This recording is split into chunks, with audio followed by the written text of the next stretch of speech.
Akalar bu nima deyapti? Hozir men yog'och olgani keldik. Mana shu teramdan xudo xolasa chiroyli qilib chiqarib beraman deyapti. Hozir ko'rinishini bir ko'rib olinglar-da. Men yoqmayroq turibdi. Mayillarim o'ta mana qorayib ketganda, mana chiriganga o'xshab, qurt yeganga o'xshab. Buni men so'rayapman.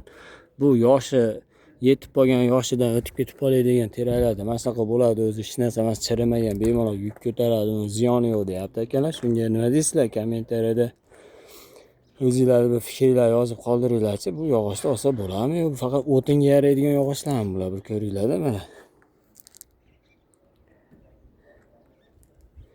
Bu endi menimcha bu chiriganmi, nima ekan bu? Hayronman, ko'rinishi bilan uni ekan, odamni cho'chitadigan bir narsa ko'tarmaydiganga o'xshaydi bu.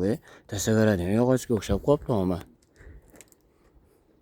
O'tinga ham o'ylanib yoqadigan shekilli bu.